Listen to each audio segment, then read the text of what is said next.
बिस्मिल्लाहिर्रहमानिर्रहीम अस्सलामु अलैकुम and welcome back on easy learn. आज की क्लास में आप सब लोगों का खुशामदीद। जो हमारे प्रीवियस क्लास थी उसमें हमने बेसिकली टाइप 3 एंड टाइप 4 को डिस्कस किया था, और जो आज की क्लास है इसमें हम अपनी जो है टाइप 5 को डिस्कस करेंगे, और हमने इनसे रिलेटेड कुछ एग्जांपल्स भी की थी। एग्जांपल 3 भी कर ली थी, 4 भी कर ली थी। तो जो आज का हमारा स्पेसिफिक टॉपिक है टाइप 5 को डिस्कस करेंगे। ठीक है, हमारी एक ही टाइप बची थी, बाकी की 4 टाइप्स हम डिस्कस कर चुके हैं पिछले लेक्चर्स में। तो आज देखते हैं कि टाइप 5 कौन सी है। ठीक है, तो टाइप 5 जो है इसमें आते हैं लीनियर फैक्टर्स। इसमें हमें बेसिकली 4 लीनियर फैक्टर्स दिए गए होंगे और हमने उनको आपस में कुछ इस तरीके से तरतीब देना है कि ये देखें, आप लोग कंडीशंस देख रहे हैं a plus b is equals to c plus d, यानी कि इसमें a और b इनका जो सम है, ये कांस्टेंट वाली जो टर्म्स हैं इनका सम, पहली दो का sum should be equal to other two का सम। ठीक है, मतलब कि फॉर एग्जांपल इसने कांस्टेंट ये जो पेयर्स हैं इनको ऐसे रखा है कि जो a प्लस बी है इनका सम होना चाहिए equal to c plus d के। ये मस्ट पार्ट है, इसमें सिर्फ आप लोगों को यही चीज़ नोटिस करनी है, इसके अलावा इसमें कुछ भी नहीं है। एग्जाम्पल स्टार्ट करते हैं, इसमें आप लोगों को मज़ीद क्लियर हो जाएगा। So let's move towards our notebook. Alright जी, दिस इज़ द क्वेश्चन। तो इसमें मैंने आपको बताया था कि लीनियर फैक्टर्स होंगे। ठीक है, 4 लीनियर फैक्टर्स हैं हमारे पास, और इसमें पहला जो काम है वो ये है कि आप लोगों ने ऑर्डर फैक्टर्स को, इन ऑर्डर्ड पेयर्स को, इन लीनियर फैक्टर्स को तरतीब देना है। और तरतीब कुछ इस तरीके से देना है कि जो कांस्टेंट वाली टर्म्स हैं दो का सम करें तो that should be equal to other two sum. अगर आप लोगों को नहीं अभी समझ आ रही तो ये देखें, मैं आपको यहाँ से समझाती हूँ।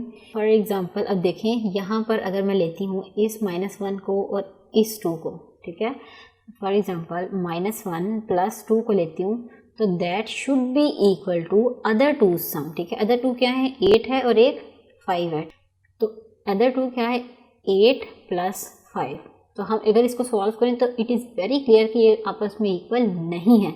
तो इसका मतलब ये है कि ये वाली अरेंजमेंट नहीं बनेगी, ये वाली अरेंजमेंट नहीं बनेगी। हमें ऐसी अरेंजमेंट रखनी है कि जब पहले 2 फैक्टर्स हैं उनका सम करें तो दूसरे 2 फैक्टर्स के इक्वल आना चाहिए सम। दोनों का जो सम है वो इक्वल आना चाहिए। हमें इस तरीके से कुछ अरेंज करना होता है। तो फॉर एग्जांपल अगर आप ये देखें, मैं अगर ऐसे अरेंज करती हूँ कि -1 वाले को अरेंज कर देती हूँ 8 के साथ और 2 वाले को अरेंज कर देती हूँ 5 के साथ, तो देखते हैं इनका सम इक्वल आता है कि नहीं। ये देखें, इस तरफ है -1 और +8, -1 एंड +8 क्या आ गया हमारे पास, ये आ जाएगा 7। ठीक है, और इसी तरह अगर मैं 2 एंड 5 वाले को अरेंज करती हूँ, 2 + 5, ये भी आ गया 7। तो ये दोनों हमारे पास यहाँ पर इक्वल आ रहे हैं। ठीक है, जब इन दोनों का सम इक्वल आ रहा है तो इसका मतलब हमने वो वाली अरेंजमेंट रखनी है। तो मैं इनको थोड़ा तरतीब दे लेती हूँ। यहाँ पर क्या अरेंजमेंट है, -1 वाले के साथ क्या आएगा, -1 वाले के साथ आएगा 8 वाला। ठीक है, तो ये आ जाएगा x - 1 इंटू x + 8। जो फर्स्ट अरेंजमेंट हो गई वो हमारे पास ये वाली होगी, और सेकंड वाली अरेंजमेंट जो है वो ये वाली और ये वाली। सेकंड अरेंजमेंट लिख लेते हैं, x + 2 and x + 5 is equals to 19 as it is. अब आप लोगों को क्लियर हो गया होगा कि ये इन दोनों फर्स्ट 2 के कांस्टेंट्स का sum should be equal to others 2 constants sum. ठीक है, 5 + 2 7, 8 - 1 7। अब यहाँ से इक्वल हो गया इनका सम। फर्स्ट स्टेप और वेरी इंपॉर्टेंट स्टेप यही है कि आप लोगों को इनके सम्स को इक्वल करना है आपस में। जो नेक्स्ट स्टेप है इसमें हम लोग इसकी मल्टीप्लिकेशन कर देंगे और इस ऑर्डर पेयर की आपस में मल्टीप्लिकेशन कर देंगे। तो जब इसकी मल्टीप्लिकेशन करेंगे तो जो डायरेक्ट आंसर आ रहा है मैं वो यहाँ पर मेंशन कर देती हूँ, आप लोग कर लीजिएगा रफ वर्क में। ठीक है, ये आ जाएगा x² + 7x - 8, इस वाले पार्ट का आ जाएगा। और इसको अगर हम सॉल्व करें तो इसका आंसर हमारे पास आएगा x² + 7x and 10 is equals to 19।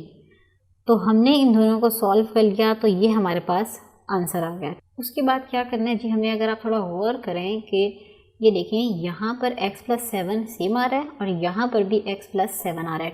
तो हम क्या करेंगे कि जो सेम वाला पार्ट है इसे हम किसके इक्वल सपोज कर लेंगे, y के इक्वल। तो क्या करेंगे, let x square plus 7x is equals to y. हमने इसे y के इक्वल सपोज कर लिया, इसे नेम दे देते हैं इक्वेशन नंबर 1 का। तो जी इक्वेशन नंबर 1 में हम y को रिप्लेस कर देंगे, तो ये देखें क्या बन जाएगा, y माइनस 8 बन गया इस साइड पे, और यहाँ पे क्या बन गया, y प्लस 10, तो इज इक्वल टू क्या था, 19 आ गया। अब हमने इसे मल्टीप्लाई कर लेंगे, तो ये आ जाएगा हमारे पास वाई स्क्वायर और minus 8y plus 10y and minus 80, और ये वाला माइनस 19 भी इस साइड पर आ जाएगा। तो सिंप्लीफाई हो गए कुछ इक्वेशन जो है वो इस फॉर्म में आ जाएगी, y square plus 2y and minus 99 is equals to 0। अब यहाँ तक जब इक्वेशन आ गई उसके बाद आपने इसे सिंपली क्वाड्रेटिक इक्वेशन की तरह सॉल्व कर लेना है। तो जब सॉल्व कर लेंगे तो y की हमारे पास 2 वैल्यूज़ आ गई, ठीक है। तो मैं जो y की 2 वैल्यूज़ हैं वो मैं यहाँ डायरेक्टली पुट कर रही हूँ, ठीक है। आप लोगों ने इसे पूरा सॉल्व कर लेना है by the help of factorisation और by the help of quadratic formula, whatever you like, जो आपको ईजी लगे, बेहतर लगे। तो यहाँ पर 2 वैल्यूज़ आ गई, y की वैल्यू माइनस 11 आ गई एंड y की वैल्यू आ गई 9। यहाँ पर हमारे पास जब 2 वैल्यूज़ आ गई, इसके बाद नेक्स्ट स्टेप आपको पता है क्या है, y को हमने जिसके इक्वल सपोज किया होता है उसे हम रिप्लेस कर देते हैं, ठीक है। तो ऊपर देखते हैं y को किसके इक्वल रखा था, हमने y को रखा था एक्स स्क्वायर प्लस 7 के इक्वल, ठीक है। तो यहाँ पर उसे रिप्लेस कर देंगे एक्स स्क्वायर प्लस 7 के साथ। तो x square plus 7 is equals to minus 11, और यहाँ पर क्या आ गया, x square plus 7 is equals to 9। 7x था, ठीक है ना। 7x के ऊपर एक साथ हमने सपोज किया था, ये देखें 7x था, एक्स स्क्वायर प्लस 7x के इक्वल में सपोज किया था, तो 7x आ गया यहाँ पर। अच्छा, उसके बाद क्या करेंगे, ये देखें यहाँ पर एक और क्वाड्रेटिक इक्वेशन बन गई है, ये देखें यहाँ पर भी और इस साइड पर भी एक क्वाड्रेटिक इक्वेशन बन गई है। तो इसे भी हम नॉर्मल क्वाड्रेटिक इक्वेशन की तरह ही सॉल्व करेंगे। किसी भी मेथड से, जो भी मेथड आपको इजी लगे, आपने वो वाला मेथड यूज़ कर लेना है, वो वाला मेथड इंप्लीमेंट कर लेना है। उसके बाद जो आंसर्स आ रहे हैं right now, I am putting that answers over here, क्योंकि क्लास का वक्त है, थोड़ा कम होता है हमारे पास, ठीक है। आप लोग सॉल्व करें, कोई इशू नहीं आएगा, लेकिन अगर आप लोगों को कोई इशू आए तो डू मेंशन दैट, इंशाल्लाह we will resolve that query. तो मैं यहाँ पर डायरेक्ट आंसर्स लिख रही हूँ। तो जो x की हमारे पास 2 वैल्यूज़ आएंगी वो कुछ इस तरीके से होंगी, -7 plus minus square root 5 divided by 2, और इस साइड से जो x की वैल्यूज़ आ रही हैं हमारे पास वो कुछ इस फॉर्म में होंगी, -7 plus minus square root 85 divided by 2। तो ये हमारे पास ये 2 वैल्यूज़ आ गई इस साइड से और ये 2 वैल्यूज़ आ गई इस साइड से। तो टोटल 4 वैल्यूज़ हमारे पास जो है वो आ गई हैं x की। और द लास्ट स्टेप जो आप होता है वो मैं आपको हमेशा से बताती हूँ कि वो क्या होता है कि you have to enclose your answers in the form of solution set. तो क्या आ जाएगा, -7 plus minus square root 5 divided by 2, and the second one is -7 plus minus square root 85 divided by 2। तो ये था हमारा सोल्यूशन एग्जाम्पल 5 का। तो अगर इस टाइप के क्वेश्चंस आएंगे तो हम उन्हें इस तरीके से सॉल्व करेंगे, ठीक है। अगर आप लोगों को इशू आ रहा है तो आप यहाँ से भी अपने जो है मैच कर सकते हैं आंसर्स और प्रोसीजर, जो भी आपको इश्यूज आ रहा है, जिस भी मेथड से आप लोग करना चाहिए। Let's move towards exercise 1.3। अब चलते हैं हम अपनी एक्सरसाइज की तरफ। अब एक्सरसाइज में वही सारी टेक्निक्स यूज़ की गई हैं, वही 5 टाइप के क्वेश्चंस हैं, ठीक है, जो हमने डिस्कस किए हैं अभी। एग्जैक्ट वही 5 टाइप के क्वेश्चंस मेंशन है और आपने उन्हीं मेथड से इनको सॉल्व करना है। तो अब यहाँ पर question number 1 and question number 2 they are exactly same, एक ही टाइप के क्वेश्चन है। तो इन दोनों में से मैं आप लोगों को एक सॉल्व करवा दूंगी और जो सेकेंड वन होगा वो आप लोगों ने होमवर्क में करना होगा। तो अभी जो है हम क्वेश्चन नंबर 2 को सॉल्व करेंगे।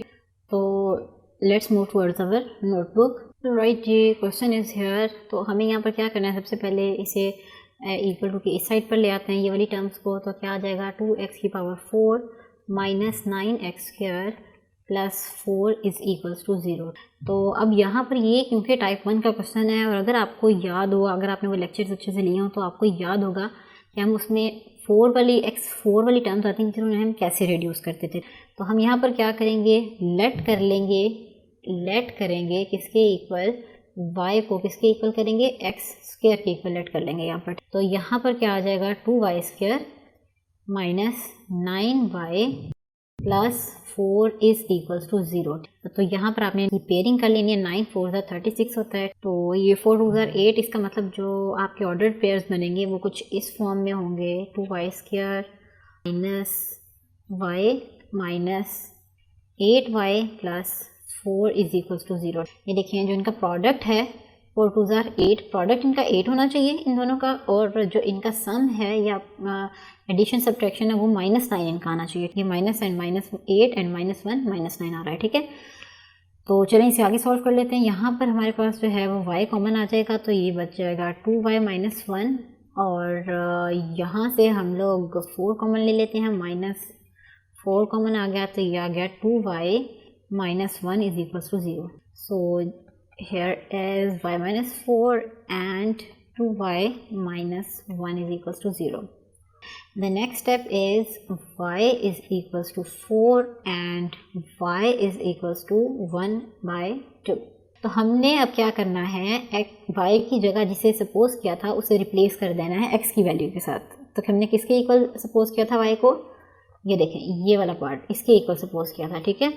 y is equals to x square, तो अब हम y को किसके साथ रिप्लेस कर देंगे, एक्स स्क्वायर के साथ। ये रिप्लेस हो गया एक्स स्क्वायर के साथ, यहाँ पर आ गया 4 और यहाँ पर भी रिप्लेस हो गया एक्स स्क्वायर के साथ, तो यहाँ पर आ गया 1/2। तो यहाँ पर जब हम इसे सॉल्व करेंगे इसका आंसर आ जाएगा x is equals to, square root ले लेंगे बोथ साइड्स पर, तो क्या आ जाएगा +-2, और जब यहाँ पर लेंगे तो यहाँ पर आंसर आ जाएगा +-1/√2, ठीक है। तो आंसर को सोल्यूशन सेट के फॉर्म में लिख देंगे, +-2 एंड +-1/√2। तो ये था जी हमारा question number 1, that was very easy, ठीक है। अब अगर मैं आपको एक्सरसाइज पे लेके जाऊँ तो ये देखें क्वेश्चन नंबर 1 जो है that is exactly same, style भी वही है, ठीक है, और टाइप भी वही है। तो जो सेम टाइप के क्वेश्चन होंगे वो मैं आप लोगों को होमवर्क के लिए दूंगी। मैंने क्वेश्चन नंबर 2 करवा दिया आप लोगों को, so question number 1 is your homework. अब question number 3 and question number 4 are very similar, तो मैं अगर में से आप लोगों को एक करवा दूंगी और सेकंड का आपको प्रोसीजर बता दूंगी कि कैसे होना है। सो मैं आपको सबसे पहले क्वेश्चन नंबर 3 से स्टार्ट करवाती हूँ। Let's start question number 3। Alright जी, दिस इज़ द क्वेश्चन। मैंने यहाँ पर क्वेश्चन लिख लिया है। तो अच्छा, यहाँ पर हम क्या करेंगे, सबसे पहले वही सपोज कर लेंगे y की कोई भी वैल्यू, ठीक है। तो जो y की वैल्यू आपने यहाँ पर सपोज करनी है, बेसिकली वो आपने इस तरह सपोज करनी होती है कि कोई एक वैल्यू को सपोज करें तो उससे दूसरी डिराइव हो सके। तो सबसे पहले तो मैं इसे ज़रा शक्ल दे लेते हैं, 5x की पावर 1/2 माइनस 7x की power 1/4 plus 2 is equals to 0। तो अगर देखें मैं यहाँ पर x 1/4 को सिलेक्ट करती हूँ तो उससे मैं 1/2 की फॉर्म में रिड्यूस कर सकती हूँ। वो कैसे, लेट अस सी। तो यहाँ पर जी मैंने सपोज कर लिया y को x की पावर 1/4 के इक्वल। अब अगर मैं इसका स्क्वायर लूँ दोनों साइड्स पे, इसका मैं स्क्वायर ले लेती हूँ, टेकिंग स्क्वायर, तो क्या हो जाएगा, y square is equals to x की पावर 1/4 का स्क्वायर। अब ये कैंसिलेशन हो रही है यहाँ पे, अगर आप थोड़ा गौर करें तो ये वाला जो 2 है इससे कैंसिल हो रहा है। जब ये वाला इससे कैंसिल हो जाएगा तो जो आंसर हमारे पास आएगा वो क्या आएगा, x की पावर 1/2, यानी कि y स्क्वायर किसके इक्वल आ गया, x की पावर 1/2। तो हमारा मसला यहाँ से सॉल्व हो गया कि हमने किसको किसके इक्वल रखना है, x 1/2 आ गया y स्क्वायर के इक्वल, और 1/4 आ गया सिर्फ y के इक्वल, सिंगल y के इक्वल। तो अब हम इन वैल्यूज़ को रिप्लेस कर देंगे अपनी जो स्टैंडर्ड फॉर्म थी इक्वेशन की इसमें। तो ये कुछ इस तरह से इक्वेशन बन जाएगी हमारे पास, 5y square minus 7y plus 2 is equals to 0। अब आपने इस इक्वेशन को सॉल्व कर लेना है, ठीक है। इनके पेयर्स बना के सॉल्व कर लें या जैसे भी जिस भी मेथड से आप लोग इसे सॉल्व कर लें। तो जब इसे सॉल्व कर लेंगे तो हमारे पास y की 2 वैल्यूज़ आ जाएंगी, ये देखिए मैंने सॉल्व भी कर दिया आप लोगों के लिए, क्योंकि टाइम क्लास का जो है वो कम होता है, ठीक है। तो अगर आप लोगों को इशू आ रहा है तो आप लोग यहाँ से चेक कर सकते हैं। तो जो नेक्स्ट स्टेप होता है यहाँ पर वही होता है कि अब जब y की वैल्यूज़ निकल आती हैं फिर हमने उन्हें रिप्लेस करना होता है x से। तो देखते हैं हमने किसके इक्वल रखा था, y को देखना है, y स्क्वायर को नहीं देखना। y को हमने रखा है 1/x की पावर 1/4 के इक्वल। तो इसे रिप्लेस कर देते हैं। x की पावर 1/4 इज इक्वल्स टू 1 और x की पावर 1/4 इज इक्वल्स टू 2/5। तो अब दोनों साइड्स पर 1/4 पावर आ रही है, तो इसे हमने ख़त्म करना हो तो क्या करेंगे, taking power 4 on both sides. हम क्या करेंगे, x की पावर 1/4 था, हमने इसे 4 खत्म करना था, तो कैसे होगा, पावर 4 लेंगे तभी तो ये 4 कैंसिल होगा ना उससे। तो हम जो है वो पावर 4 ले लेंगे दोनों साइड्स पर। तो जब दोनों साइड्स पावर 4 ले ली तो यहाँ पर ये दोनों कैंसिल हो गए, तो क्या बच गया x, और x की सॉरी यहाँ पर भी हमारे पास पावर 4 लिया हमने, ठीक है। जो इस साइड पर पावर लेनी है वही दूसरी साइड पे लेनी है, तो यहाँ पर 1 आंसर आ गया। इसी तरीके से हम 1/4 की पावर यहाँ पे भी 4 ले लेंगे और 2/5 की भी पावर क्या ले लेंगे, 4। जो भी काम करना है वो आपने दोनों साइड्स पे करना है। तो यहाँ पर कैंसिलेशन हो जाएगी, तो क्या आ जाएगा x, और 2 की पावर 4 आ जाएगा 16 और 5 की पावर 4 आ जाएगा हमारे पास 625। So this is the solution set 1 and 16/625। ये था हमारे क्वेश्चन का आंसर। ये बहुत सिंपल था, कुछ भी मुश्किल नहीं है, क्योंकि अगर आप लोगों के पीछे जो मैंने एग्जांपल्स करवाई हैं वो आप लोगों को क्लियर है तो आप लोगों को यहाँ पर बिल्कुल भी कोई भी मुश्किल नहीं होगी। अच्छा जी, जो क्वेश्चन नंबर हमारे पास 4 है, मैं इसका आपको बेसिकली थोड़ा सा ओवरव्यू दे दूंगी, लेकिन ये आप लोगों का होमवर्क है। मैं थोड़ी शेप आप लोगों को बता दूंगी, सपोज क्या करना है वो मैं आप लोगों को समझा दूंगी, क्या करना है कैसे करना है, लेकिन बाकी जो रिमेनिंग पार्ट होगा that will be your homework. ठीक है जी, ये हमारे पास क्वेश्चन आ गया। तो इसमें हम क्या करेंगे, सबसे पहले देखेंगे कि किस फॉर्म को हम ड्राइव कर सकते हैं। अगर हम x की पावर 1/3 को सिलेक्ट करते हैं तो इससे हम 1/x की पावर 1/3 को अगर हम लेते हैं तो इससे हम x की पावर 2/3 बना सकते हैं। कैसे, बाय टेकिंग स्क्वायर। अगर हम इसका स्क्वायर ले लेते हैं तो ये क्या आ जाएगा, x की पावर 2/3, तो जो कि ये वाली फॉर्म बन जाएगी। तो आपने वो वाली जो पार्ट है उसे लेट करना होता है जिससे दूसरी फॉर्म रिड्यूस हो सके। तो x की पावर 1/3 से x की पावर 2/3 बन सकती है, तो हम किसे लेट करेंगे, x की पावर 1/3 को, ठीक है। तो क्या करेंगे हम, लेट x की power 1/3 is equals to y। x 2/3 फिर किसके इक्वल होगा, वो कैसे पता चलेगा, अब हम ले लेंगे स्क्वायर, क्योंकि हमें फाइंड करनी है 2/3, ये है 1/3। अगर 2/3 से बनाना है तो ऊपर मल्टीप्लाई करेंगे 2 से, यानी कि हम इसका स्क्वायर लेंगे। तो क्या करेंगे, यहाँ पर हम taking square on both sides पर हम क्या कर लेंगे, स्क्वायर ले लेंगे। तो ये आ जाएगा x की पावर 1/3 का square is equals to y का स्क्वायर, ठीक है। तो ये बन जाएगा 2/3 इक्वल्स टू y स्क्वायर। अब क्या करना है कि ये वाली जो मेन इक्वेशन थी, आपको जो भी वैल्यूज़ ड्राइव आपने की हैं यहाँ पर आपको बस उन वैल्यूज़ को पुट कर देना है। तो जब आप इनमें ये वाली वैल्यूज़ ड्रॉप करेंगे तो जो हमारी क्वेश्चन की स्टेटमेंट है वो कुछ इस फॉर्म की बनेगी, y square plus 54 as it is रहेगा इज़ इक्वल्स टू 15y, ठीक है। अब हम इसे थोड़ा तरतीब दे देते हैं, y square minus 15y plus 54 is equals to 0। अब ये वाली जो इक्वेशन है ये स्टैंडर्ड फॉर्म में आ गई है, ठीक है। अब आप लोगों का ये आगे से होमवर्क है, जैसे मैंने आप लोगों को दूसरी एग्जांपल्स करवाई हैं और अभी जो लास्ट क्वेश्चन करवाया दैट इज़ एग्जैक्टली सेम, ठीक है। सेम प्रोसीजर है, बल्कि इवन जो यहाँ से जो स्टेप्स आ जाते हैं इस इक्वेशन के बनने के बाद सारे जितने भी क्वेश्चन सेम स्टेप्स को फॉलो करते हैं, ठीक है। तो इससे आगे आप लोगों का होमवर्क है। तो इंशाल्लाह नेक्स्ट क्लास में हम बाकी के रिमेनिंग पार्ट्स को देखेंगे, जो भी पार्ट्स रह गए हैं एक्सरसाइज 1.3 के। तब तक आप लोग जो है अपना होमवर्क को कंप्लीट करिए। तो नेक्स्ट लेक्चर में जो है हम बाकी के क्वेश्चंस को देखेंगे। So for that you have to stay tune with Easy Learn. अल्लाह हाफिज़।